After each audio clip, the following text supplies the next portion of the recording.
asyrafil anbiya wal mursalin habibina maulana qudwatina uswatina sayyidina Muhammadin wa ala alihi wa sahbihi ajma'in. Subhanaka la ilma lana illa ma 'allamtana innaka antal alimul hakim. Wa la haula wa la quwwata illa billahil aliyyil azim. Kita sambung pengajian kitab Perisai bagi sekalian mukallaf.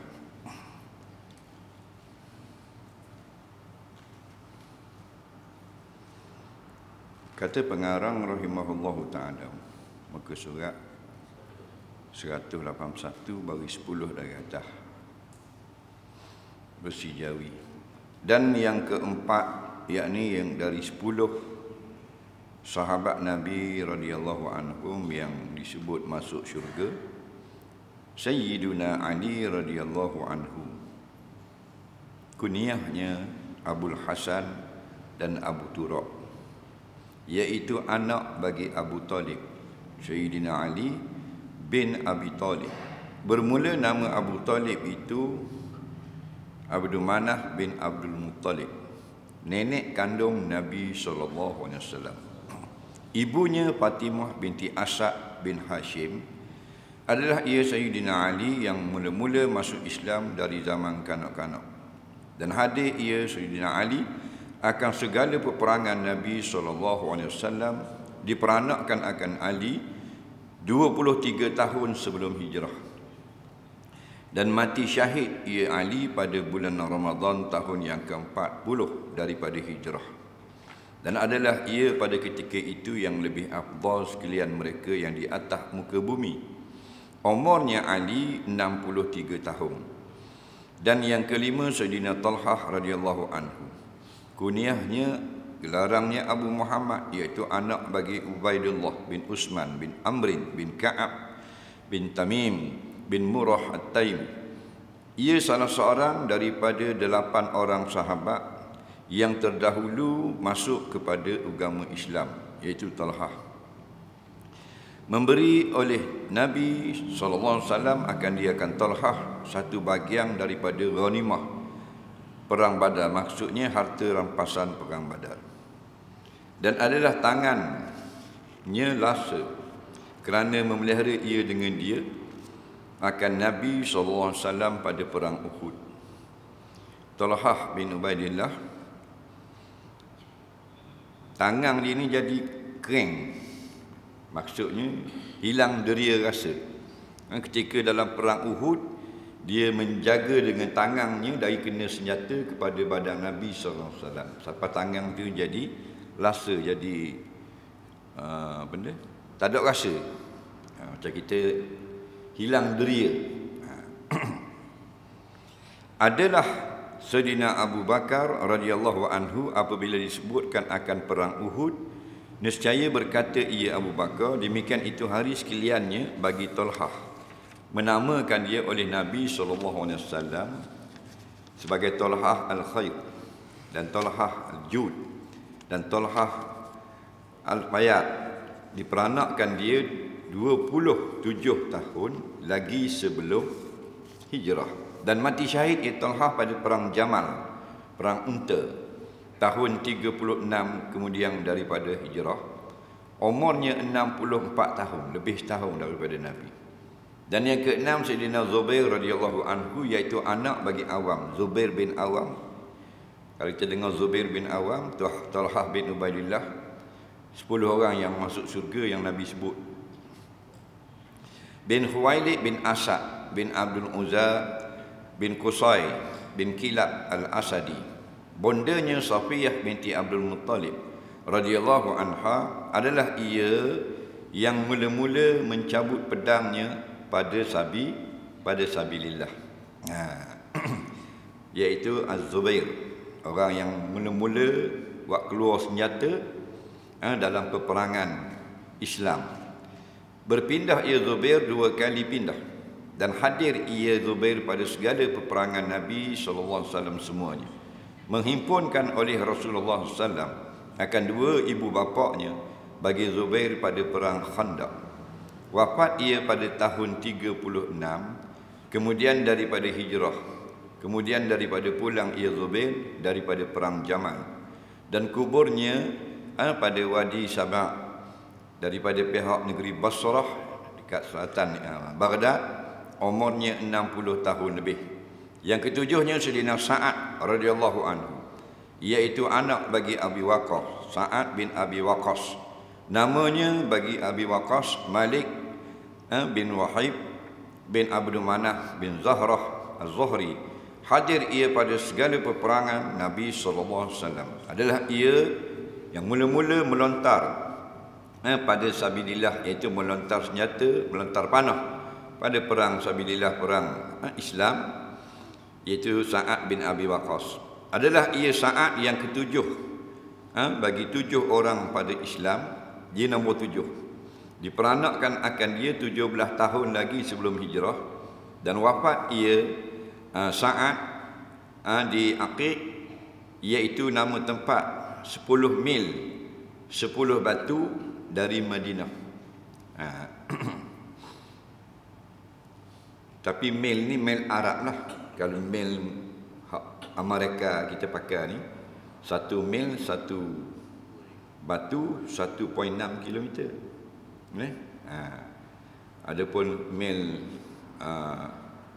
batu Baghdad ni, batu Iraq ni, dalam kitab-kitab dipakai mil, maknanya batu Iraq, batu Baghdad, bukan batu sekarang mile. Dia lebih dekat daripada sebatu yang kita pakai sekarang. Sebatu kita 1.6 kilometer. Jadi sebatu mil Baghdad ini tak sampai 1/6, lebih kurang 1/2 kilometer saja. Sebab tu kalau ukuran 2 marhalah dengan ukuran dalam kitab-kitab fiqh ditulis 48 mil, maksudnya 56 batu sekarang. Dia 48 je. Ditanam ia Sa'ad di Baqi', dan ada wafatnya pada tahun 55 kemudian daripada hijrah, dan umurnya 72 tahun. Dia tua. Dan adalah ia Sa'ad yang terkemudian mati dua sahabat yang 10. Dan kedelapan Sayyidina Sa'id radhiyallahu anhu, iaitu Sa'id bin Zaid bin Amrin bin Nufail Al-Arabi, memberi oleh Nabi SAW akan dia satu bahagian daripada ghanimah perang Badar. Maksud ghanimah ni, bila berlaku peperangan, tentera Islam menang, tentera kafir lari. Tak mati-matilah. Dia lari, dia meninggalkan pedang, perisai, baju rata, panah. Itu panggil rampasan perang. Jadi harta rampasan itu ada bahagian untuk tentera yang hadir berperang, dibahagikan oleh panglima perang atau pemerintah. Maksudnya kalau zaman Nabi ada, Nabi lah yang bahagikan. Itu ghanimah, itu maksud ghanimah. Harta yang didapati dengan sebab menang perang, dan harta itu ditinggalkan oleh tentera musuh. Macam baru ni dalam YouTube, ditajuk dia ghanimah peperangan di Azerbaijan. 8 bulan lepas kan, perang di Azerbaijan melawan tentera Mela. Baru ni Azerbaijan, negara orang Islam, baru ni berperang dengan negara mana? Okey, kan? Rusia sekarang dengan Ukraine 8 bulan lepas, yang menggunakan drone. Azerbaijan negeri Islam di utara Iran. 8 bulan lepas dia berperang dengan negeri mana? Armenia. Faham? Balik tengok Google Earth. Armenia. Kerana apa? Kerana krisis satu daerah di tenggara Armenia, asalnya tanah Azerbaijan, tapi Eropah ni dia musuh Islam, dia beri kepada Armenia. Lepas tu bumi umat Islam. Nama benda daerah tu, siapa tahu? Dapat bajus lah. Nagorno-Karabakh. Pernah dengar? Tak pernah dengar. Tengok saja. Tengok cerita-cerita apa yang berlaku di negeri umat Islam. Okey? Nagorno-Karabakh. Itu dapat balik kepada Azerbaijan. Jadi bila tentera Armenia kalah Dia orang lari meninggalkan kereta kebal, Hawkwiser, meninggalkan apa benda lagi, senjata-senjata, itu dianggap ghanimah. Nah, itu yang keluar dalam berita-berita utama di Azerbaijan, di Iran, di Iraq, ada keluar berita tentera Azerbaijan mendapat ghanimah. Itu maksudnya. Tentera Armenia ni Kristian. Dia kalah, dia lari. Dia tinggalkan Nagorno-Karabakh dengan beribu-ribu kereta ni lah. Kereta-kereta ni alat-alat ketenteraan. Itu maksud. Jadi Nabi pun beri kepada sahabat yang hadir-hadir dalam peperangan. Tapi zaman dulu dapat baju besi, dapat nyangga, hadiah, contoh kan. Sebab tentera Islam dia dhaif. Ada yang tak ada pedang, ada yang ada pedang pendek, ada yang tak ada baju atas. Ramai-ramai satu peperangan 2 orang yang pakai baju besi. Orang lain baju meja lagi. Contoh begitulah maknanya. Jadi satu kebesaran tentera Islam itu kalau dapat pedang, dapat pisau, benda-benda murah-murah aja. Gitu. Itu makna harta ghanimah. Dan hadir ia akan sekalian peperangan yang kemudian daripada Badar. Lepas perang Badar, Zaid ini dia hadir semua peperangan. Diperanakkan akan dia di negeri Mekah pada masa yang 20 tahun lagi sebelum hijrah. Dan wafat ia Zaid di Madinah pada tahun 51, kemudian dia berhijrah. Umurnya 73 tahun. Dan yang ke-9 Sayyidina Abdul Rahman radhiyallahu anhu, kunyah gelarannya Abu Muhammad, iaitu anak bagi Auf, Abdul Rahman bin Auf, bin Abdul Auf bin Abdul Haris bin Zahrah Ibnu Kilab bin Murrah Az-Zuhri. Hadir ia Abdul Rahman akan perang Badar dan segala peperangan Nabi SAW, dan berpindah ia 2 kali pindah, maksudnya hijrah. Diperanakkan ia Abdul Rahman pada masa 40 tahun lagi sebelum hijrah, dan wafat ia Abdul Rahman bin Auf di Madinah pada tahun 32 kemudian daripada hijrah. Dikuburkan Abdul Rahman bin Auf di Baqi', umurnya 75 tahun. Dan yang ke-10 Sayyidina Abu Ubaidah radhiyallahu anhu, namanya Amir bin Abdullah ibnu Jarrah. Kalau kita dengar perawi hadis, Amir bin Jarrah maksudnya Amir bin Abdullah ibnu Jarrah bin Hilal al-Fihri al-Qurashi. Sabda Nabi SAW, Abu Ubaidah aminu hadhil ummah. Maksudnya Abu Ubaidah sahabat kita ni kepercayaan umat ini. Diperanakkan akan dia Abu Ubaidah pada masa 40 tahun lagi sebelum pindah Nabi SAW ke Madinah. Dan diwafat ia Abu Ubaidah dengan penyakit taun amwas. Maksudnya pada ketika wabak taun amwas pada tahun 18 kemudian daripada hijrah berlaku wabak taun. Umurnya 58 tahun. Dan sesungguhnya telah setuju sekalian ahli sunnah pada membesarkan mereka itu yang 10 dan mendulukan akan mereka itu, kerana barang yang telah masyhur daripada kelebihan dan kepujian mereka itu 10 orang. Dan bermula Rafidah, iaitu satu daripada mazhab Syiah, benci mereka itu akan sahabat yang 10 yang tersebut, melainkan Sayyidina Ali radhiyallahu anhu. Bahkan benci mereka itu Rafidah akan lapah hasyarah atau mengerjakan sesuatu yang adalah ia perkara itu 10. Dan kasih oleh mereka itu ganti daripada yang 10 itu akan 12 imam. Yang pertama Sayyidina Ali bin Abi Talib radhiyallahu anhu, kemudian Sayyidina Hasan radhiyallahu anhu, kemudian Ali bin Husain iaitu Imam Zainul Abidin, kemudian Muhammad bin Ali Al-Bakir, kemudian Ja'far bin Muhammad As-Sadiq, kemudian Musa bin Ja'far Al-Kazim, kemudian Ali bin Musa Ar-Ridha, kemudian Muhammad bin Ali Jawad, kemudian Ali bin Muhammad Al-Hadi, kemudian Ibnu Ali Al-Askari, kemudian Muhammad bin Hasan. Berlebih-lebihan mereka itu dan melampau mereka itu pada kasih akan 12 imam itu. Tidak ada datang menyebutkan akan imam 12 dalam hadis, mereka membatalkan ia akan perkataan mereka itu Syiah, iaitu hadis sentiasa Islam itu kuat hingga 12 khalifah menceritakan dia oleh Muslim, kerana dikendaki dengan mereka itu sekalian khalifah yang 4, dan termasuk Muawiyah dan anaknya Yazid dan Abdullah bin Marwan, dan sekalian anaknya yang 4 dan masuk ke dalam mereka itu Umar bin Abdul Aziz. Maksudnya apabila hadis-hadis yang sahih menceritakan 10 orang sahabat masuk syurga, maka puak Rafidi atau Rafidah itu satu cabang daripada Syiah. Syiah ni banyak cabang lah, antara mazhab pecahan dari Syiah namanya Rafidah atau Rafidi. Mereka ini basicnya Syiah lah, nombor satu sekali mengagungkan Sayyidina Ali radhiyallahu anhu.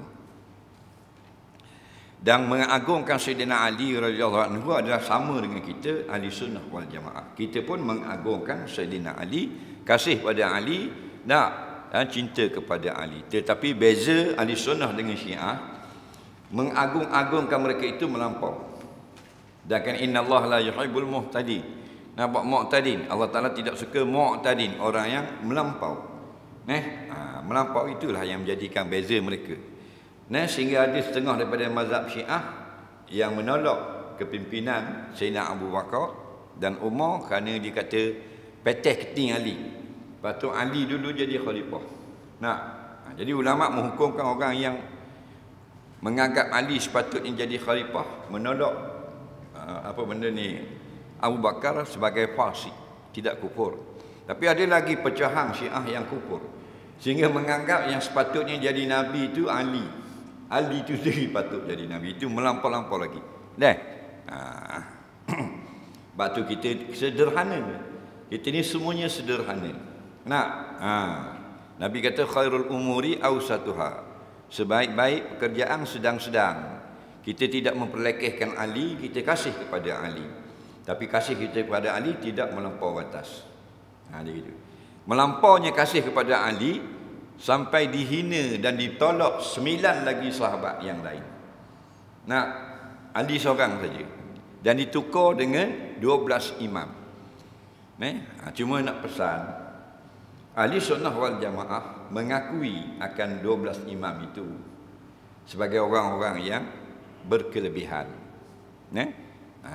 Seperti cucu Nabi, Ali, Hasan, Hussein, Imam Zainal Abidin, itu semua itu keturunan Sayyidina Ali. Imam 12 tu lah. Imam Ja'far. Tapi kita tidak sebagaimana Syiah. Syiah sampai mengatakan 12 imam ini maksum. Itu beza dia. Faham tak ke? Jadi maksum setara dengan Nabi. Nampak? Adapun kita ahli sunnah wal jamaah tetap menerima 12 imam. Tetapi tidaklah sampai menggantikan sahabat 10. Kerana hadis sahabat 10 ni hadis sahih. Beci dia ni ke 10 ni, hadis 10 ni dia pun beci. Sehingga apa-apa pekerjaan dia tak buat 10. Dia akan buat 11 atau 9. Macam ada orang bukan Islam, dia tak suka nombor apa? Nombor 4. Kalau beli kereta tak boleh nombor 4. Kerana dah on leg aja. Jadi Syiah Rafidah ni tak ambuh nombor 10 sebab tak ambuh. Dia tak betul dia kata 10 orang sahabat ni tak betul masuk surga. Bukan sahabat dia tolak, asyarah 10 tu tolak kau. Dia tu lebeng-lebeng yang panggil. Sebab tu kita tidak boleh menebeng-nebeng. Leni mesti orang nebeng ni. Seminggu 2 ni duduk badi tunjuk pandai dalam Facebook, dalam YouTube. Betul tak? Mu kata aku pandai, aku pandai lagi gini. Betul tak? Jangan masuk dapur. Okey? Kita belajar agama. Kalau tengah mabuk, kita lagi mabuk kau berat. Kayak kita terus tunjuk pandai kerana kita memang tidak pandai.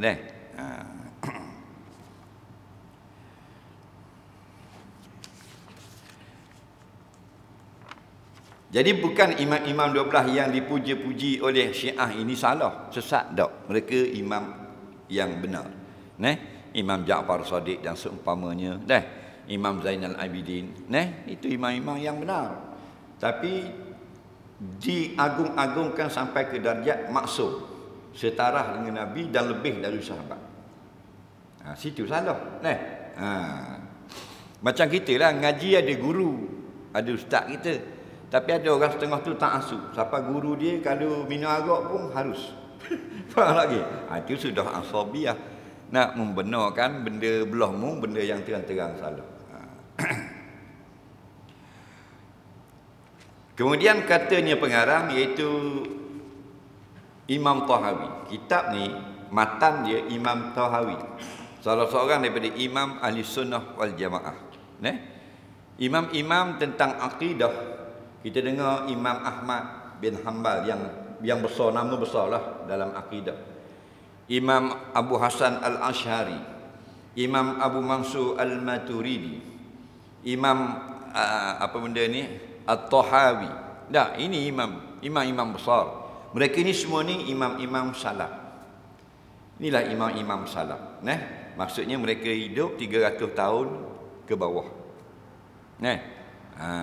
Imam Tahawi, Imam apa benda ni?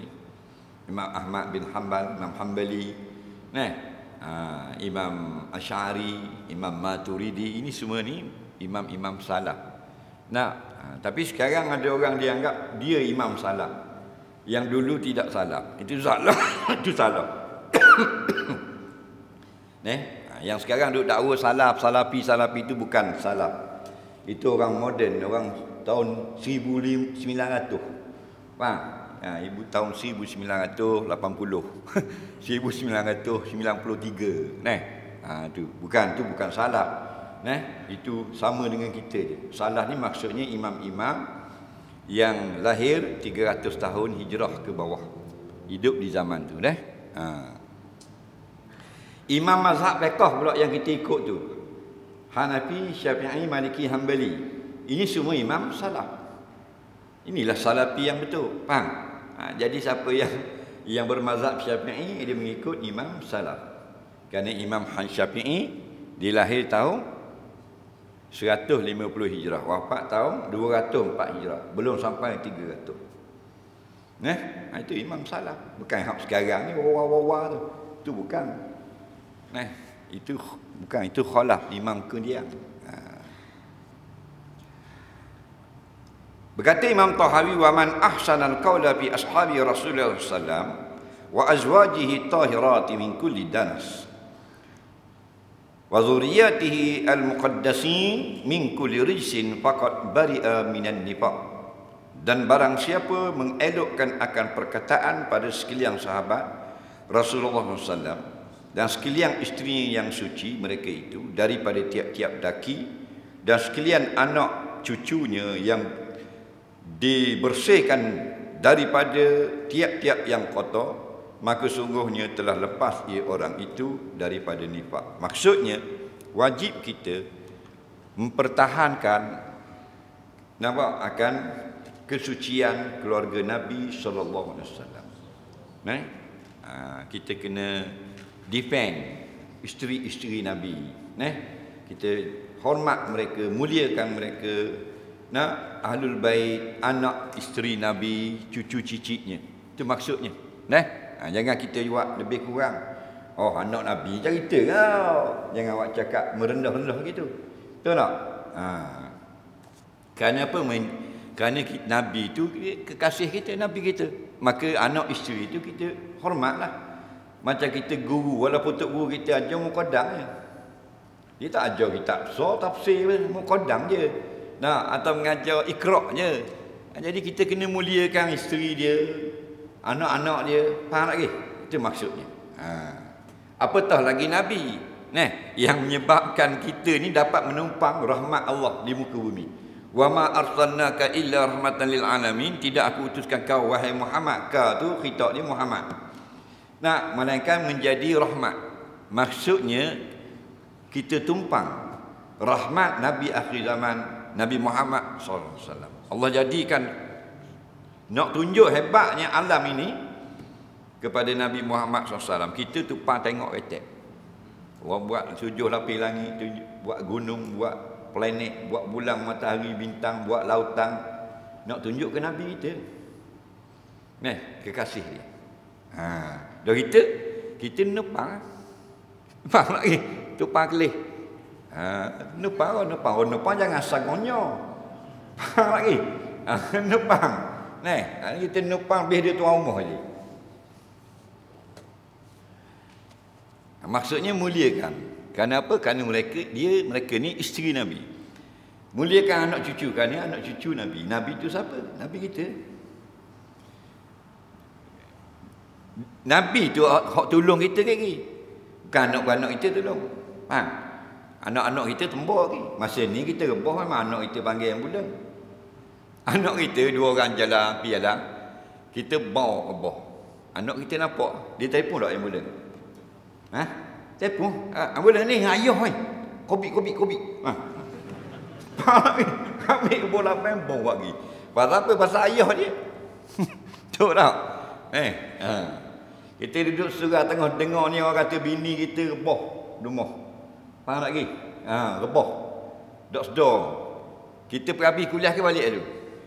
Balik dulu lah. Nak uzur syar'i. Darurah dia panggil, betul tak? Hari kiamat dia. Kita tengok ayah kita pijak orang tu tahid sembuh. Tak ayah. Memang kita kenal ayah kita. Bini kita ni jirit orang, tak ayah. Anak kita tenggelam dalam peluh, tak ayah. Masing-masing nafsi. Nak selamat diri dari kemurkaan Allah. Faham? Semua jawab nafsi. Nabi Adam tu, faham lagi? Nampak? Khalifah bil ardi. Allah buat dia dengan seluk liat. Dia jawab nafsi. Nabi Musa, nafsi. Hari ni diri aku. Dan nak cara orang lain. Nabi Isa, nafsi. Padahal Nabi Isa tu hebat. Dia turun akhir zaman dia buat benda. Yaksirus salib, patahkan salib, wa yaqtulul khinzir, bunuh babi. Wa yada'al jizyah, menamatkan pungutan jizyah cukai kepada orang kafir, kena masuk Islam lagi. Dijawab Nabi Isa, kalau mak aku yang melahirkan aku, iaitu Maryam, aku tak boleh nak tolong. Terus kata mung. Seorang je kata ummati Nabi Muhammad sallallahu alaihi wasallam. Faham? Waktu kita kena muliakan keluarga dia. Nampak? Tak ada rugi apa pun. Telah terdahulu beberapa ayat Quran dan hadis Nabi SAW pada kelebihan sahabat Rasulullah SAW. Bersabda Nabi SAW pada khutbahnya yang panjang, azkurkum. Itu bukan sing tu. Sini ada sing. Ada sing tak situ? Kat ni sing. Bukan sing yang kaf. Kaf tu. Uzakkirkumullah fi ahli baiti, artinya memberi ingat akan kamu pada ahli rumahku. Mengulang-ulang akan dia oleh Nabi SAW 3 kali. Menceritakan dia oleh Muslim daripada Zaid bin Arqam radhiyallahu anhu. Daripada Abu Bakar As-Siddiq radhiyallahu anhu, berkata Abu Bakar, urkubu Muhammadan fi ahli baitihi. Artinya pelihara oleh kamu akan Muhammad SAW pada ahli rumah, yakni jangan kamu sakitkan akan mereka itu dan jangan kamu buat kejahatan akan mereka itu. Dan bermula perkataan pengarang rahimahullah ta'ala mengelokkan perkataan, artinya tiada menyebutkan kita akan mereka itu keluarga Nabi dengan perkataan yang tak baik, dan tiada mencela kita akan mereka itu keluarga Nabi, bahkan menyebut kita akan mereka itu keluarga Nabi dengan perkataan yang elok, yang patut dengan kemuliaan mereka itu, dan memuji kita akan mereka itu keluarga Nabi, dan diam kita daripada barang yang berlaku antara mereka itu keluarga Nabi, daripada segala perbantahan dan peperangan sama masuk campur kita, yang kena bunuh dengan sebabnya beberapa banyak daripada mereka itu keluarga Nabi, kerana barang yang berlaku antara mereka itu keluarga Nabi hanya senya adalah ia dengan ijtihad daripada mereka itu, maka yang betul ijtihadnya mendapat ia akan 2 pahala, dan yang salah ijtihadnya itu mendapat akan 1 pahala. Dan bahwasanya itu segala darah mereka itu keluarga yang tertumpah telah menyucikan Allah Ta'ala akan tangan kita daripadanya, maka tiada patut bahawa kita lomorkan dengan dia darah akan lidah kita pula. Maksudnya pada zaman dahulu berlaku pertelingkahan antara sahabat, sehingga terjadinya beberapa orang daripada keluarga Nabi terbunuh. Nampak lagi? Jadi jangan kita masuk belah ni, sahabat ni tak pakar, ni molek, sahabat ni salah, ni begini, tak sah. Benda tu sudah selesai. Fa amruhu ila Allah, serah kepada Allah. Faham? Kita anggap mereka ini tersalah dalam ijtihad. Dan Nabi pernah sebut dalam satu hadis, man ijtahada fa asaba falahu ajrani wa man ijtahada fa aqta falahu ajrun wahid. Mana-mana orang yang mengijtihad, mendapatkan suatu keputusan dan ijtihadnya benar, dia dapat dua pahala. Pahala ijtihad dan pahala betul. Dan barang siapa berijtihad tersilap dalam keputusan ijtihadnya, maka baginya satu pahala, pahala ijtihad saja. Tidak ada pahala yang kedua kerana ijtihadnya salah. Jadi jangan kita akhir zaman ni pula, aku nak masuk belah Ali, aku nak masuk belah Usman. Aku masuk belah Aisyah, aku nak masuk belah Siti Fatimah. Tak ada kena-mena dengan kita. Faham tak lagi? Orang dulu ada yang dengan menggunakan pedang menumpahkan darah apa benda di keluarga Nabi. Kita 1500 hari kediam pula nak kita lamakan lidah kita pula dengan darah-darah keluarga Nabi. Faham lagi? Itu cara. Kita cara kita tak lepas-lepas lagi. Ma'arik li sukung pun kita ingat. Faham lagi? Tu dah. Tukar bimbo, idrang mislain tukar bimbo. Biar susah hak kita ni. Mana-mana sahabat, semuanya sahabat Nabi. Bila sebut sahabat Nabi, walaupun sahabat saghir, sahabat kecil, mereka lebih afdal daripada manusia yang lain. Kita belakang ni wanit tabi'ahum, orang-orang yang ikut mereka itu baru dapat yang terbaik. Kita dah ikut sahabat, tak dapat yang terbaik. Sahabat semayang tahajud, kita semayang tahajud lebih sahabat, kerana mereka barakah Nabi bersama. Dia gitu. Faham lagi? Untung sahabat Nabi boleh perang sama dengan Nabi. Kalau kita duduk zaman Nabi baru betul. Belum tentu kena molek mau masuk belah-belah. Faham lagi? Belum tentu. Jadi Allah letakkan para sahabat di zaman Nabi kena dah. Allah kita letakkan kita di zaman Covid ni kena dah. Betul tak? Kena sama dah.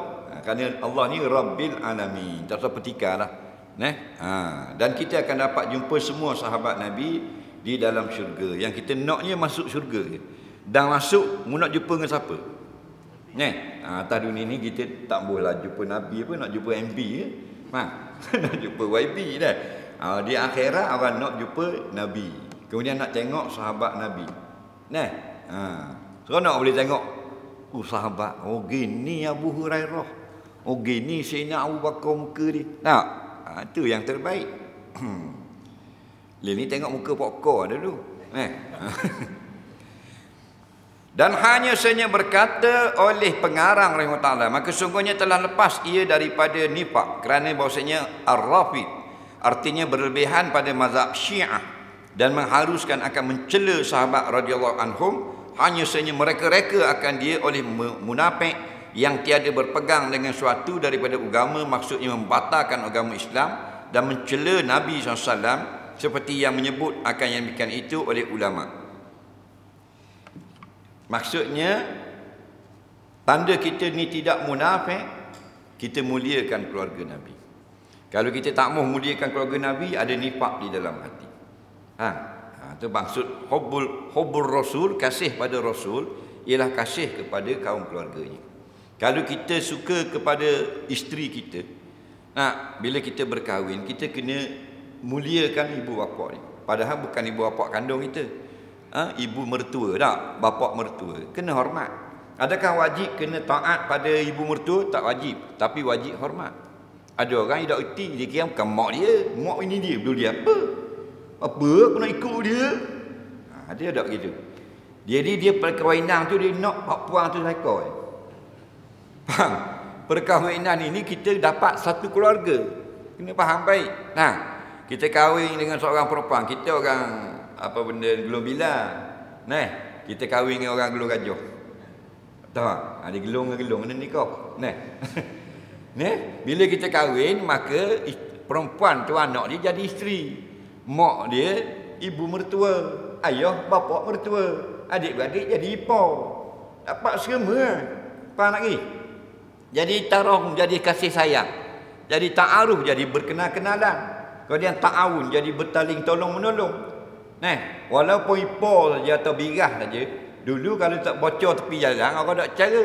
Tapi lepas nikah dengan anak dara dia, jadi natu sampai. Dia berhenti tak tolong. Sebab tu kita kena muliakan mertua kita. Faham? Bapak mertua kita, adik-beradik, walaupun kita ada benda yang tak setuju dengan dia. Faham lagi? Itu perkahwinan dalam Islam. Kita tak bahang seko tu tak puang. Itu tak cara ke keluarga. Abang dak pergi balik kat mak. Dia ada masa bersibuk-sibuk. Mak tu lama dah ngira, banyak kerja. Jawab gitu. Padahal mak tu yang melahirkan isteri dia. Nah, apatah lagi nak memuliakan. Nah. Jadi Rafidhah ini maksudnya daripada cabang Syiah yang melampau-lampau. Sehingga apa benda ni mengharuskan mencela sahabat Nabi. Dan ada yang mengatakan kalau kita cela sahabat Nabi ni, contoh kita maki dia, sama macam kita berzikir. Pagi itu semua. Dan dalam sebahagian orang Syiah menyebut bahawasanya Sayyidina Abu Bakar dan Sayyidina Umar ini adalah berhala. Tahap berhala tak pekong. Dia kata Abu Bakrin wa Umar ya Lata wal Uzza. Abu Bakar dan Umar itulah tok pekong yang namanya Lata dan Uzza. Beci. Siapa tak guna nama Abu Bakar? Tak guna nama Umar tak boleh. Tak boleh. Beci sangat. Macam tadi nombor 10 tu tak boleh. Pasal Nabi kata 10 orang masuk syurga.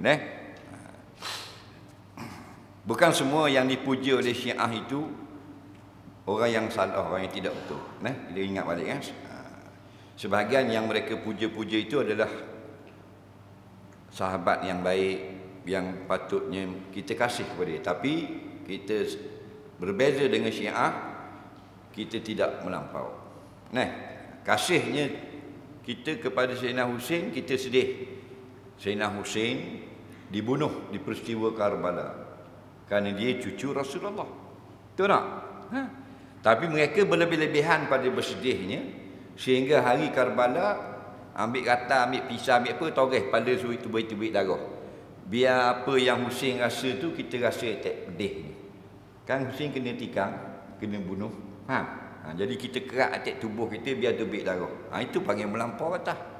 Itu yang Allah tak suka. Dan tanah negeri Karbala itu dianggap sebagai lebih suci daripada Makkatul Mukarramah, tanah suci haram Makkah. Itu parok. Kalau mereka memuliakan negeri Karbala kerana di situ terbunuhnya cucu Nabi, itu boleh terima. Tapi sampai dia angkat tanah Karbala ni, tanah haram dipanggil Karbala, lebih mulia daripada Mekah dan Madinah dan tempat terpaling mulia di bumi. Itu semua tu bid'ah. Bid'ah ni yang kita lawan. Bukan bid'ah baca Quran di kubur, selawat sebut Sayyidina, itu khilaf mazhab. Faham lagi? Itu tidak merosakkan orang.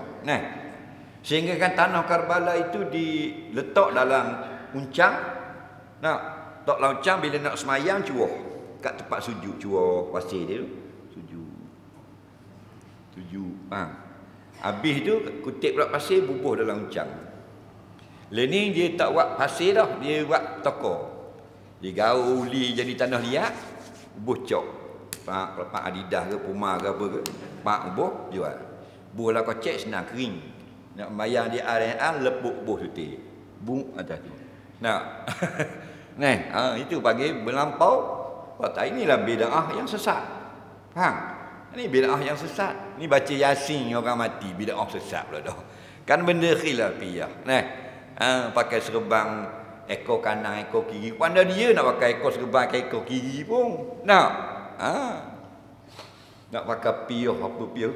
Tak ada larangan dari ulama. Jangan benda yang menyerupai pakaian-pakaian dikhususkan untuk ibadat orang kafir sudah. Ni nak pakai piyuh 4 segi, ni piyuh hitam, ni piyuh bulat, ni piyuh panjang. Kau suka dia? Faham lagi? Itu mudah. Islam itu mudah. Jangan kita payah-payahkan dia.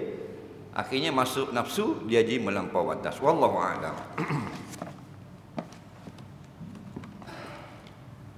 Kita tengok pula soalan orang Pasir Panjang. Jadi pungutan derma untuk malam ini, kerja-kerja anti kelembapan. Karpet pada tingkat atas. Haruk ni.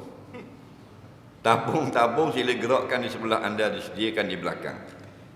Bank Muamalat Surah Al-Ikhwan, nombor akaun 130 100 130 1000. 130 1000 507 8713. Gerakkan tabung tu lah.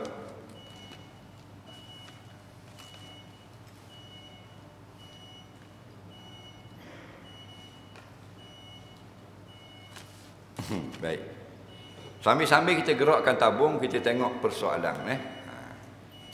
Macam kita sebut tadi, orang duduk sibuk, duduk balah. Biar kita sibuk majlis ilmu. Kita tak rugi pun. Ni derma-derma ni bukan zakat, bukan wajib pun. Kita diberi peluang untuk bersedekah. Kalau tak dang panjang umur, malah sok kita sedekah pula. Saya nak tanya abang saya buat pinjaman motor atas nama saya, pinjaman ada bunga. Tapi learning dia tak bayar dah. Bank call cari saya. Saya tak bayar sebab bukan saya yang buat pinjaman. Kalau mati esok-esok macam mana kira tu? Baik. Dengar baik-baik. Faham soalan, faham jawapan. Abang dia beli motor buat pinjaman bank. Okey. Tetapi letak nama adik. Kemudian abang tak bayar, bank suruh adik bayar. Kerana adik penama dalam loan, dalam pinjaman. Adik kata, saya tak mau bayar, bukan saya pinjam. Itu persoalan. Yang kedua, kalau mati lagu mana? Dengar baik-baik. Bolehkah kita, orang letak nama kita kalau kita tidak bersetuju? Boleh tak? Tak boleh kan? Faham tak? Dia bukan macam pakai tulis buku 35 gitu, nak isi form. Kena sign. Orang yang penama itu dia kena sign. Bukan sign macam bring loan ni tak ada 20 kali sign. Betul tak? Selok sesengah. Jadi penama adik sudah beri kebenaran untuk abang buat berhutang atas nama dia. Bang, jika dia baca terma di dalam itu, penama itu yang wajib membayar. Kenapa mau sign? Itu persoalan kita. Itu di segi undang-undang dunia. Adapun dari segi undang-undang akhirat, kalau pinjaman yang bunga itu tak boleh. Kullu qardin yajuru nafa'an, setiap pinjaman yang tarik bunga, tarik untung, hutang tu nak cari untung, maka itulah riba, fahuwa riba. Itu Kemudian bila kita pinjam secara muamalat riba, dari segi hukum syarak kita wajib bayar apa yang kita pinjam saja. Adapun bunga itu tidak sah pada syarak, tidak dikira hutang di sisi Allah. Kerana perbuatan itu batil. Macam kita berhutang benda haram. Tidak sah. Berhutang babi seekor. Tidak sah pada syarak. Faham lagi? Orang kafir masuk Islam. Di dalam masa kafir, dia akad nikah hutang. Contohnya, dia bernikah masa kafir, masa belum Islam, dengan mas kahwin RM100 hutang. Faham lagi? Belum bayar, dua-dua tu masuk Islam. Faham? Jadilah pasangan Islam, tak bayar nikah dah. Tetapi hutang RM100 dalam akad nikah kafir wajib bayar. Kerana itu sah pada syarak. Faham? Tapi jika dalam nikah masa kafir itu akad nikahnya ialah hantaran dengan mas kahwin seekor babi hutang, maka tak wajib bayar. Faham lagi? Kerana babi itu tidak sah dijadikan hutang. Kena faham baiklah ni. Jadi undang-undang dunia, mu yang beri kebenaran guna nama mu untuk berhutang, mu kena bayar. Sebab tu kena hati-hati. Nah.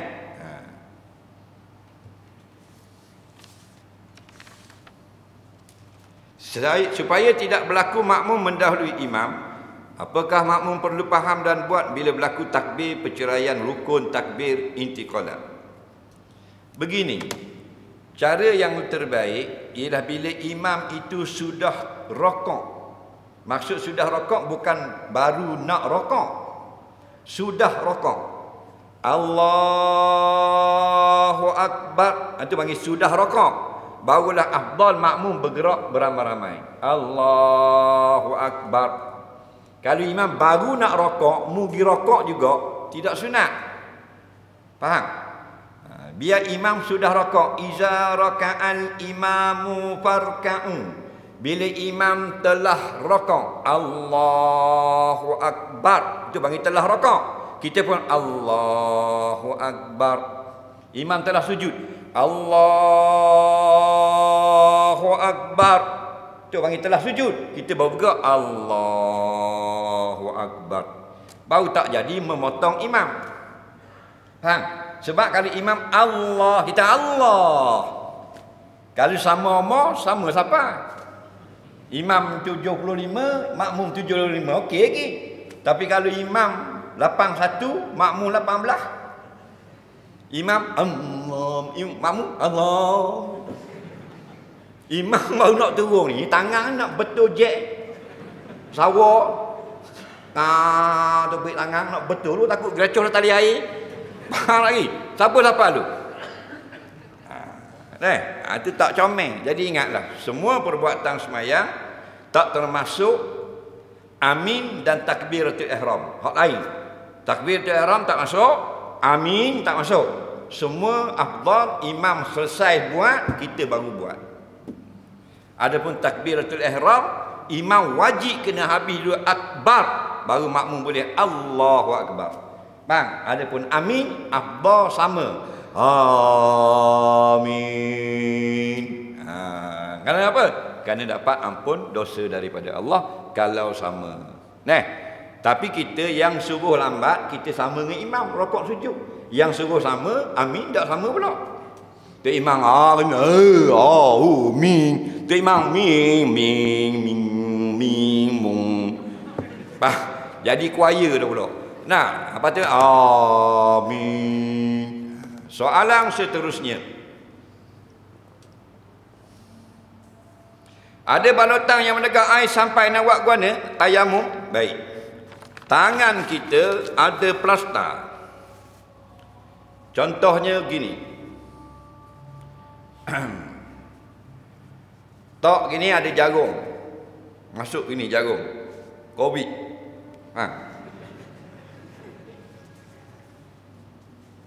Belum bang tak? Jawab bang, jawab azan tu. Allah Akbar, Allah Akbar. Asyhadu an la ilaha illallah.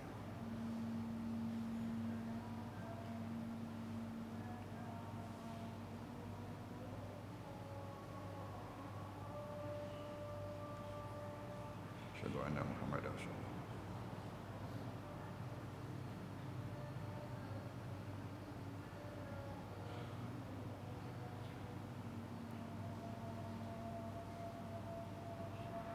Asyhadu anna Muhammadar Rasulullah.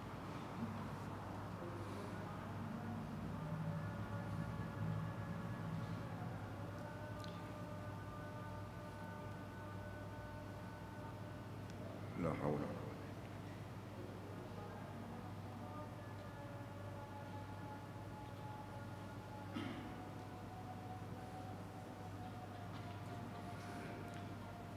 La haula wala quwwata illa billah.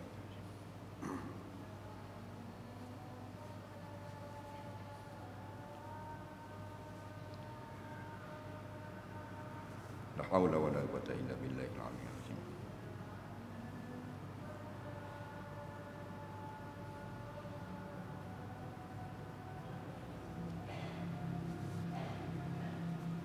Haula wala quwwata.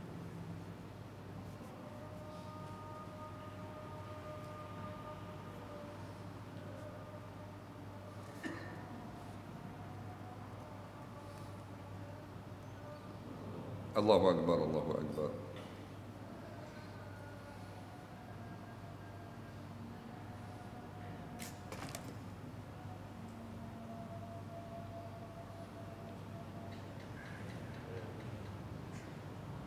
Allahumma rabb halina salati qayyim sayyidina wa ba'asul maqaman ya Allah.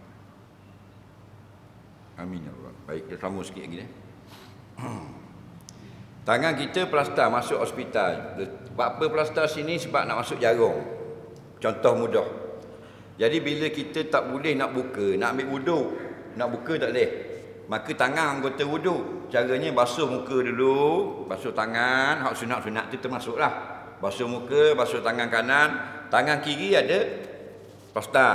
Maka basuhlah yang tidak ada plaster dulu. Okey? Nampak? Basuh dulu, biar kata.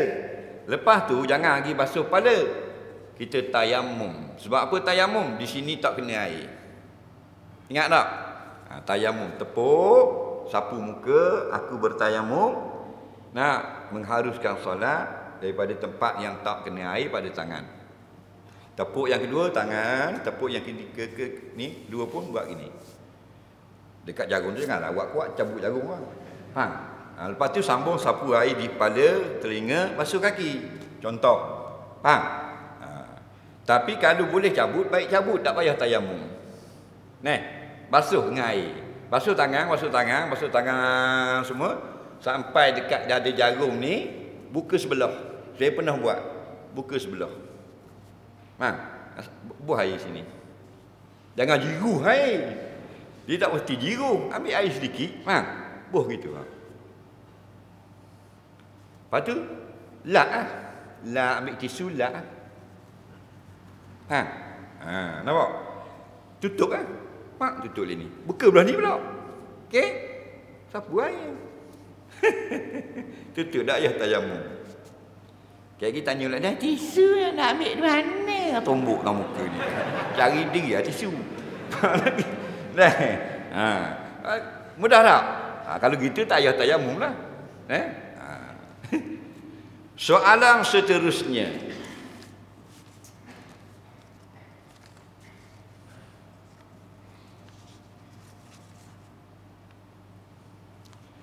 Tu imam baca surah laju sangat sampai makmum tak sempat habiskan surah Fatihah. Soalannya, adakah makmum perlu habiskan surah Fatihah atau perlu rokok sekali dengan imam?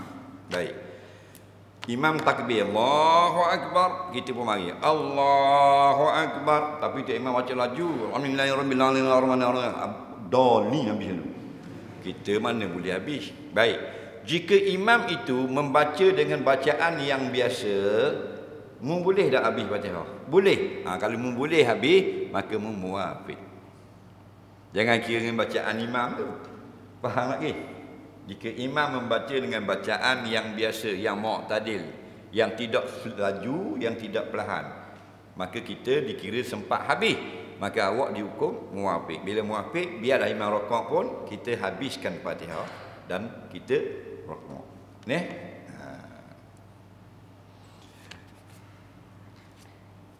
Sebuah negeri dalam negeri Malaysia berganti sultan, berganti menteri besar, tapi masih sekarang ada lagi kilang arak. Mohon penjelasan daripada ustaz. Ada kabel besar sangat ke sampai belum boleh hilangkan ni? Baik, dia kata ada satu negeri yang masih ada kekal kilang arak. Walaupun bertukar raja dan bertukar menteri besar, bertukar parti pemerintah, ada lagi.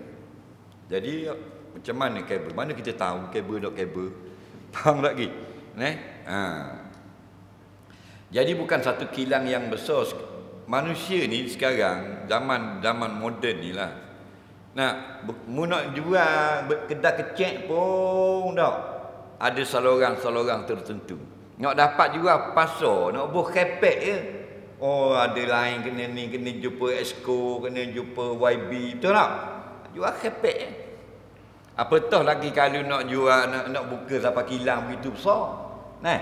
Mesti ada seseorang yang ada kuasa yang mempertahankan benda itu sampai dia tidak boleh diharamkan sampai sekarang. Betul tak? Itu tugas nak menyiasat itu kan.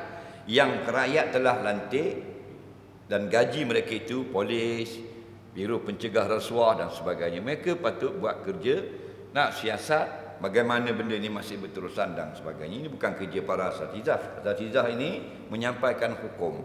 Bila kita berkuasa, wajib kita gunakan kuasa untuk menghilangkan kemungkaran termasuk arak dan judi di dalam negara. Kerana kita akan disoal di akhirat. Nah, soalan seterusnya. Takat mana wajib belajar fardu ain? Takat mana yang kita wajib amalkan? Contohnya kita wajib tak sembahyang. Wajib. Bila wajib sembahyang, sembahyang ni wajib tak wudu? Wajiblah. Kalau berhadas wajib tak mandi? Maka wajib belajar tentang mandi, tentang wudu. Kalau datang haid, ada tak masalah berkait dengan hukum agama? Ada. Wajib belajar hukum haid. Dia ada hukum. Kalau kita keluar mani jadi junub, ada berkait tak dengan hukum agama? Ada. Wajib belajar hukum junub. Kemudian wajib belajar tentang semayang. Kita nak jadi hakim tak? Tak jadi hakim. Tak wajib belajar tentang hakim. Kita wajib belajar tentang muafiq, jadi imam, jadi masbuk. Kerana kita wajib semayang je. Kalau kita nak jadi qadi, wajib belajar babul qadah, hukum-hukum tentang qadi, tentang mahkamah dan sebagainya. Saya tak mau jual beli, maka tak wajib belajar bab jual beli. Kalau nak jual beli, wajib belajar bab jual beli. Supaya jual beli kita itu menepati syarak, itu saja. Kita tak mau main badminton, kita nak main bowling, maka kita tak wajib belajar hukum peraturan main badminton. Kerana saya tak minat badminton, saya minat bowling. Tapi kalau kita nak main badminton, kita belajar peraturan, cara-cara bermain gasing, salah lah kita. Faham lagi? Kalau mu nak pergi haji tak, wajib belajar bab haji. Mu wajib dah berpuasa Ramadan, wajib belajar bab puasa. Macam mana puasa yang sah, macam mana puasa yang batal, itu qada fardu ain. Begitu juga dengan akidah. Biar sampai kita kenal Allah itu dapat kita bezakan dengan makhluk. Dia gitu. Dan kita kenal Nabi itu dengan sifat-sifat yang wajib yang membezakan kita, Nabi itu daripada umat. Soalan seterusnya. Apakah hukum mewarnakan rambut dengan pewarna rambut yang halal? Untuk hilangkan dengan air, tapi dengan tujuan saja-saja je. Lelaki remaja zaman ini. Zaman ini orang lelaki dia cat warna merah, warna kuning. Dia ikut apa? Mak dia suruh ke dia tengok orang Korea? BT apa? Pulang Jawab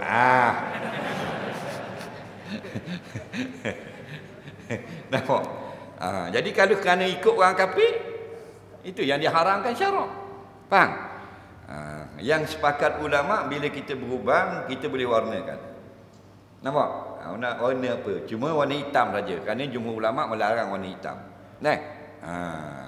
Adapun pendapat yang dhaif, mengatakan boleh dye dengan warna hitam. Itu dhaif. Pendapat yang kuat, yang muktamad, dilarang warna hitam. Lain boleh warna blonde, warna apa benda, warna kuning, warna merah, dibenarkan. Tapi kalau anak-anak muda sekarang, dia tukar color warna kuning. Kan ikut orang kafir ke ikut orang Islam?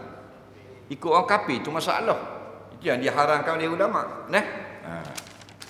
Kalau kita suruh bini kita color rambut, bini kita color rambut, lepas tu tunjuk ke kita saja. Ada setengah fuqaha yang membolehkan. Nampak? Puas tengok rambut hitam. Apa dok nikah orang putih tu?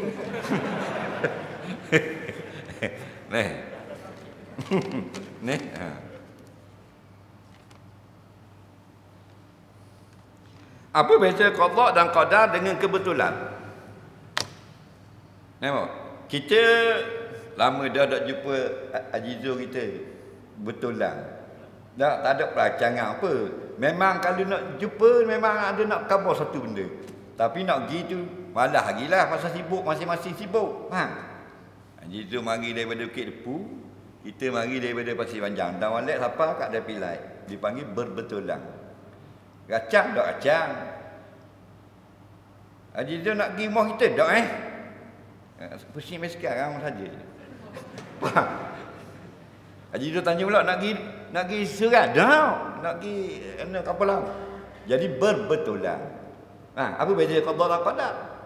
Sama ada namanya disengaja atau kebetulan, ikhtiar ataupun tidak, semua itu dalam qada dan qadar. Faham itu sudah? Nah, jadi kalau kita sengaja nak pergi rumah Haji Zul, itu pun dalam qada dan qadar, faham? Telah ditakdirkan. Dan kalau kebetulan berjumpa pun sudah ditakdirkan. Cuma wak cakap betulan. Oh, betulan mari ni, betulan. Dia tidak salah hang, dia betulan.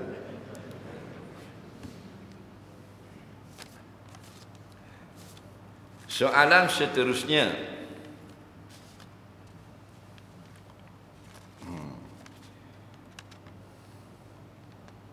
Apakah Nabi lebih pemalu daripada seorang gadis? Ya. Kerana malu itu malu yang dipuji syarak. Malu ni sifat mahmudah. Maksudnya, tapi bukan malu yang sifat mazmumah.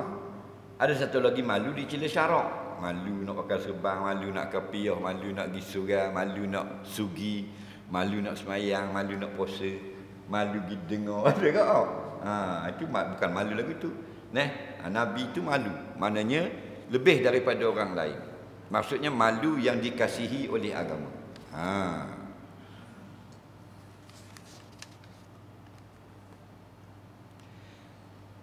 Jika kanak-kanak yang belum balik melakukan keluar mani dengan sengaja, adakah dikira balik? Balik. Jika dia sudah sampai umur 9 tahun.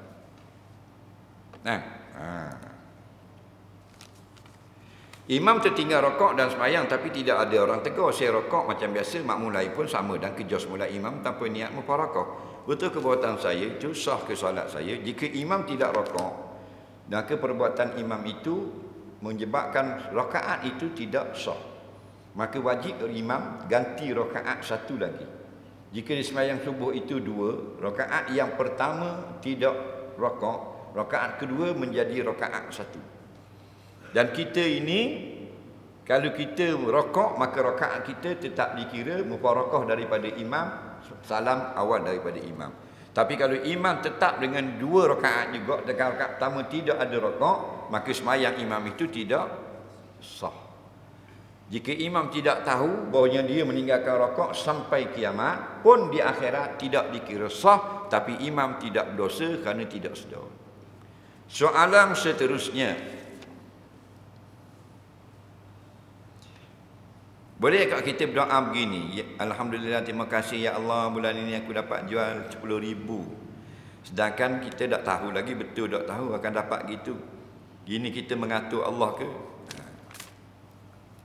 Dia nak jual bulan ni, dia target dapat 10,000. Dia pun kata, terima kasih ya Allah, aku dapat jual bulan ni 10,000. Tak apa. Yang tak boleh, bulan ni ya Allah aku nak 10,000, jangan kurang. Faham lagi? Tak boleh, itu baru mengajar Allah. Faham? Soalan seterusnya. Bolehkah duit sedekah subuh guna untuk ibadah korban? Bolehlah duitmu. Yang tak boleh, mu sudah sedekah. Dia sedekah dah dalam tabung, malah kadang main korek. Ambil semula. Tak boleh. Walaupun duit tu mu tanda. Kita tanda duit kita tu. Teraik sikit di ujung, serah buat itu tak? Peng merah. RM100 tubuh. Sekarang kita curi duit tu juga tak boleh. Sebab itu milik seorang. Dah kita rugi kan? Tahu dah mu derma dah kan sedekah. Yang boleh ambil itu tersalah. Dia nak RM1, terbubuh 100. Dia pergi kedai lagi nak beli barang tengah RM1. Faham? Dia boleh pergi jumpa ahli jawatan kuasa surau, beri maklumat, dia tersalah. Faham lagi?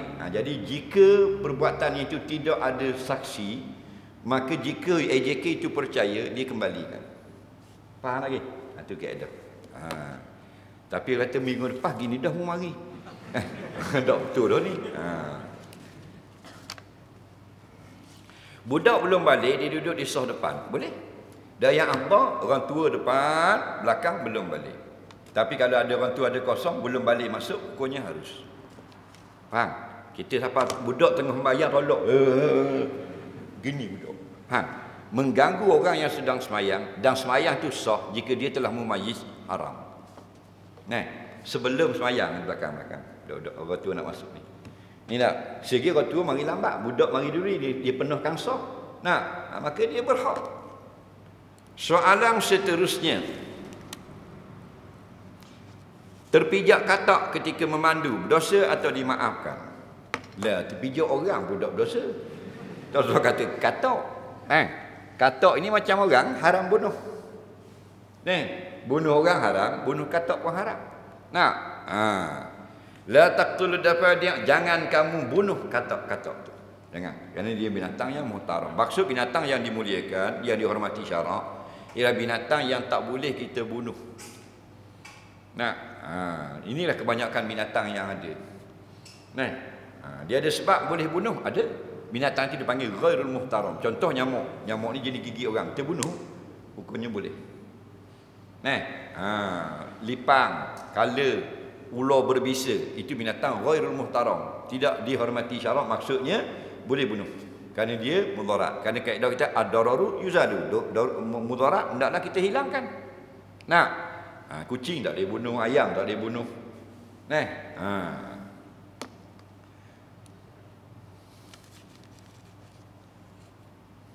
Lepas wuduk, saya sakit kepala, saya tepek rakaat lepas wuduk. Sah tak solat saya? Sah, warna baru wuduk dah mayang ni. Dah lah semayang dah lah. Kalau semayang dah sah, sebab mu ambil wuduk dulu. Dia ambil wuduk dulu, lepas tu dia lap, dia pun letak plaster. Sah. Yang tak sah plaster dulu baru wuduk. Tidak sah.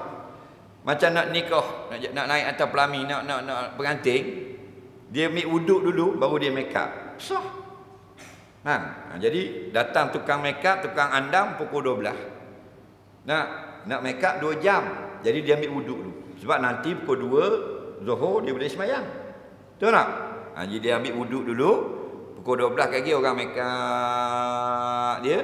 Pukul 2 dia boleh sembahyang, tak payah ambil wuduk. Sebab bila kita tak ambil wuduk, 2 jam make up, duduk naik atas pelami sampai pukul apa larat lagi. Zuhur tak sembahyang ni. Nak ambil semayang, nak buang pula upah makeup 300. Mu nak cuci pula Dok dah lah. Syaitan kata Allah, mek kalau mau kali sok mau hidup dak mayang. Kita pun okey tang, bagi tang. Sama dah. Jadi pengantin syaitan. Dah. Habis mas. Orang pun bangsa lombar. Dah pula-pula dah tang asal lalu bawah. Bang. Syaitan kata dak. Beres lalu. Soalan seterusnya. Bolehkah kita zikir ya Jabbar lepas solat 5 waktu? Bila sebut zikir, lepas pada solat, kemandamu nak zikir apa pun asalkan sebutan yang baik. Daripada asma' husna nak sebut 100, nak sebut 99, nak sebut 1, nak sebut 5, boleh. Zikir yang paling afdal mengikut susunan apa yang dibaca oleh Nabi di dalam hadis-hadis. Itu paling afdal. Faham? Soalan seterusnya sikit lagi. Di sekolah saya dilarang makan Maggi, tapi saya makan senyap-senyap. Adakah salah? Jawabnya tengok, sebab apa dilarang? Larang kerana ada keracunan. Salah. Makan senyap-senyap. Tak ada keracunan kerana dia group so dia balas dengan token Maggi. Nampak? Itu tak ada, itu bab peribadi. Soalan seterusnya. Boleh tak kita ambil wuduk tanpa sapu anggota dengan tangan? Boleh, asalkan rata. Tapi sunnah Nabi dia gosok dengan tangan. Kita gosok dengan tangan. Nabi gosok tangan ni dia gosok dengan tangan. Jadi curah air Nabi gosok dengan tangan. Itu yang terbaik. Itu panggil tahsinul wuduk, mengelokkan wuduk. Tapi kalau nak mengharuskan sah saja, cukup kita cucur air laju buka, mau rata dah. Nabi diletak basahkan tangan, dia buat gini di kepala dia. Dijanggut-janggut, diselat dengan tangan Nabi tu. Jadi kita ikut guna tangan, itu yang terbaik. Tapi kalau tak guna tangan, rata dah sah. Contohnya masa sapu air di kepala. Lepas masuk tangan, kepala dia pun cebok air dengan tangan, dia pun lambung. Dia pun lopak tu. Kena di kepala dia tu. Sah. Faham lagi? Kerana nak kena air pada kepala, sama ada kulit kepala atau rambut. Tapi tak afdal. Hukum cabut tumbuhan yang ada di tanah kubur. Atas kubur jangan cabut pokok-pokok orang. Yang dilarang atas kubur tu. Adapun pada tanah perkuburan boleh, ada tujuan. Mana sekubur, mana tanah perkuburan. Tanah perkuburan hak besar tu ada pagar. Kubur yang ada orang tu. Satu itu kubur. Yang kosong itu tanah perkuburan. Itu boleh lalu dengan motor, dengan lori, dengan apa boleh lalu. Faham? Atas kubur tu haram duduk, haram pijak, haram naik basikal atas dia. Atas kubur tu. Jadi atas kubur ni kan orang tanam bunga, jangan pergi cabut. Atau tuan ni tak tanam bunga, letak rumput-rumput, jangan cabut. Itu dilarang. Faham lagi? Adapun pada tanah perkuburan, apa sebab cabut? Sebab tinggi, nanti ada ular itu gini. Lalang tinggi-tinggi, boleh. Ada sebab. Faham lagi? Soalan seterusnya. Saya baca gagap, susah nak baca. Bolehkah saya tinggal Fatihah ikut imam saja? Tak boleh. Gagap baca sekadar boleh. Faham lagi? Dia tidak berarti mu gagap tak boleh baca, tak wajib baca macam orang tak gagap. Baca sekadar gagap mu lah. Bahkan orang bisu tak boleh keluar suara, wajib gerakkan bibir juga.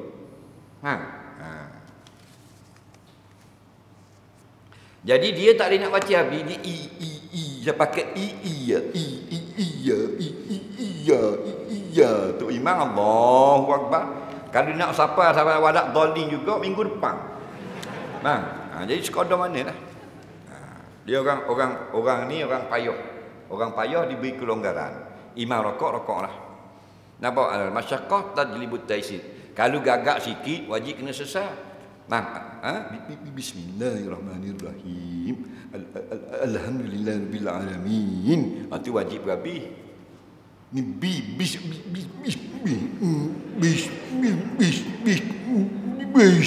bila nak habis? Habis orang habis tu. Nah.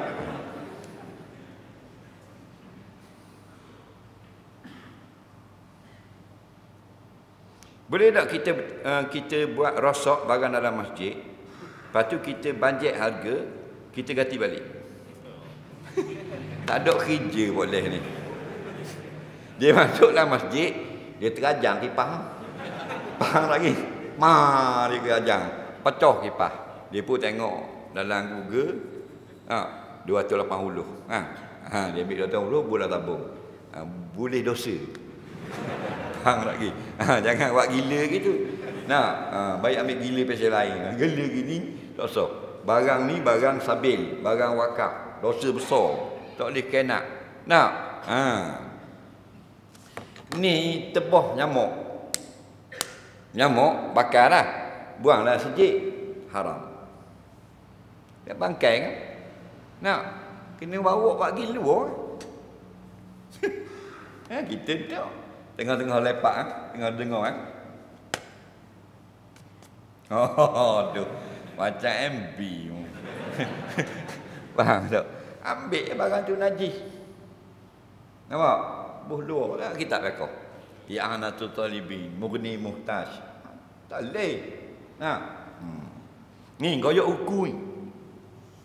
Tengah kuliah.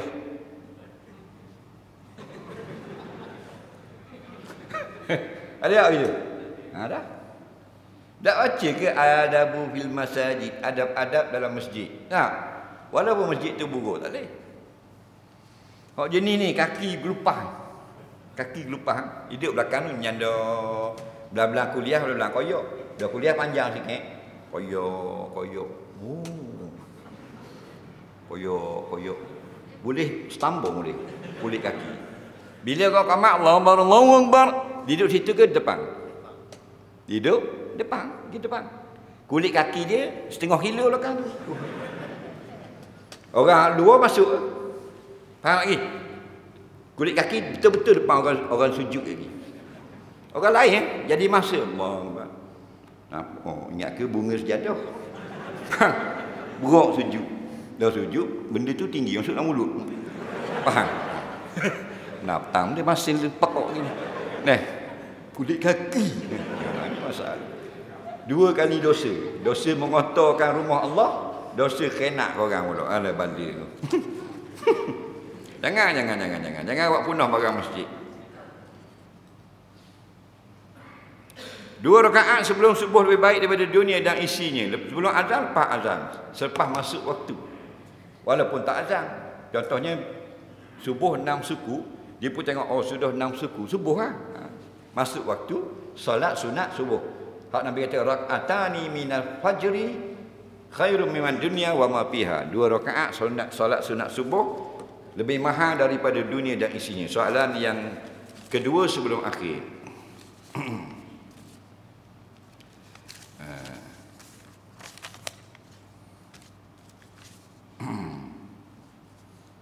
Mana tadi? Ada plek saya tengok ni.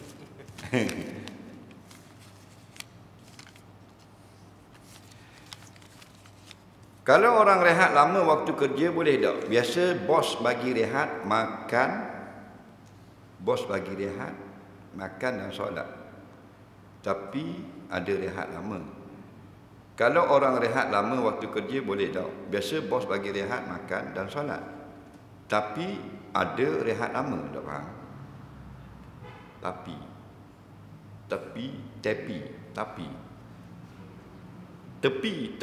sulit tepi. Tepi ke tapi? Tepi. T-E-P-I. Tepi ada rehat lama.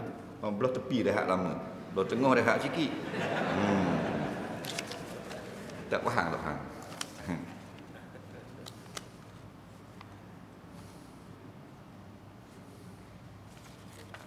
Pomen motor kereta banyak markup barang harga melampau sangat hingga membebankan pengguna. Apakah hukumnya? Itu soalan terakhir lah. Ni lain kali pula.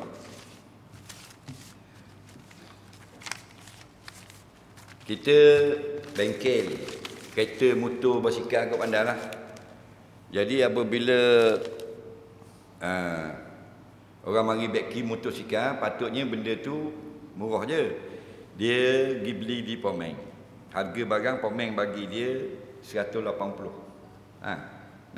Jadi Pomeng nak ambil untung banyak 250. Boleh kau gitu?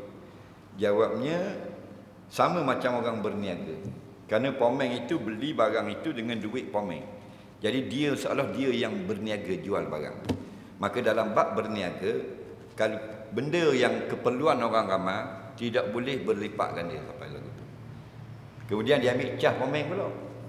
Ini masalah. Jadi nak tanya tinggi mana boleh, tinggi mana tak boleh, jadikan Pomeng itu pelanggan.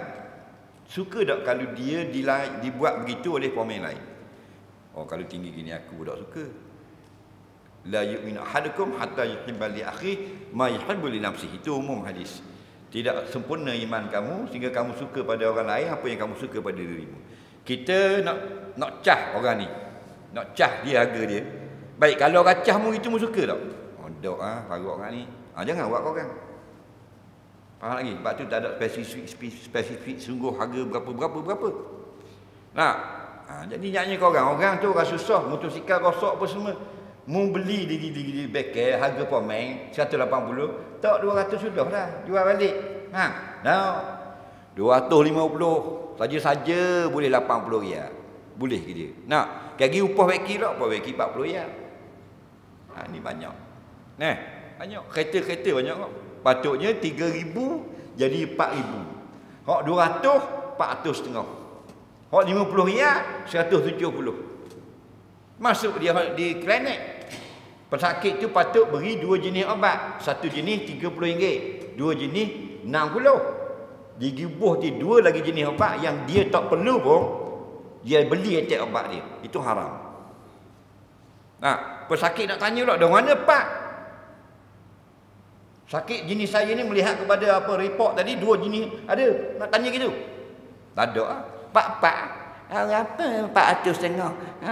Apalah.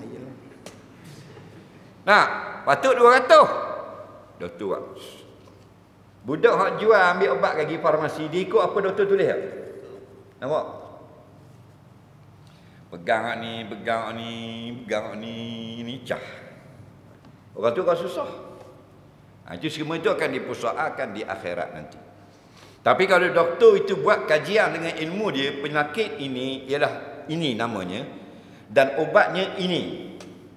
Lalu dia beri obat tu harga 1,000 contoh. Faham lagi? Memang 1,000 harga obat tu. Dia pun beri tak baik, maka hukumnya sah, halal jual beli itu. Itu ulama jawablah ke dah, kerana tidak ada penipuan. Itulah yang dia belajar, itulah penyakit dia, inilah obatnya, dan dia akan tulis untuk farmasi bagikan obat itu, inilah harganya. Dan bila makan tak baik juga, doktor itu tidak dikira menipu. Faham lagi? Kerana dia beri ikut ilmu dia. Ni dok, ilmu dia itu 2 jenis obat pokcik ni. Tambah atek 2 tidak barang tak laku. Dia untung tak jual obat. Atek 2 lagi 80 ya, 200 ya. Nah, itu jual beli yang salah pada syarak, tidak sah, wajib kembalikan duit orang. Ada tak klinik nak buat gitu? Ada yang jujur, integriti. Nah, ada yang khianat orang itu. Tak kira. Jenis jual rumah, jual apa ni, cat kereta apa. Dah, jual buah, jual apa. Nah. Tipu sikit je bukan umat Nabi. Malam baru baca semalam. Nabi pergi pasar, Nabi tengok orang jual buah, Nabi pun jolok tangan. Akak tengok air buah. Nabi kata, "Ya sahibu ta'am hadza." Hei penjual buah, benda hal ni. Luar comel, dalam baik. Ya Rasulullah, qad asabah sama. Kena air sikit. Kena air, kena hujan. Nabi kata, "Apalah jangan tahu faqat ta'am hatta yarahun nas." Kenapa kamu tidak letakkan yang kena air ni di hadapan? Biar orang lalu orang nampak. Faman ghasyana falaysa minna. Lalu Nabi kata, siapa yang menipu kami bukan daripada kalangan kami. Benda ni bukan untuk jual buah je, untuk klinik, untuk doktor, untuk komen, untuk apa dan sebagainya. Tipu, jual beli itu tidak sah dan pendapatan itu haram. Dan Nabi tak mengaku umat. Wallahu a'lam. Bismillahirrahmanirrahim. Allah manfa'na 'allamtana alimna bima yanfa'una rabbana zidna 'ilma rabbana atina fid dunya hasanah fil akhirati hasanah wa qina adzabannar. Sallallahu sayyidina Muhammad wa ala alihi wa sahbihi wasallam. Walhamdulillahirabbil alamin. Assalamualaikum warahmatullahi wabarakatuh.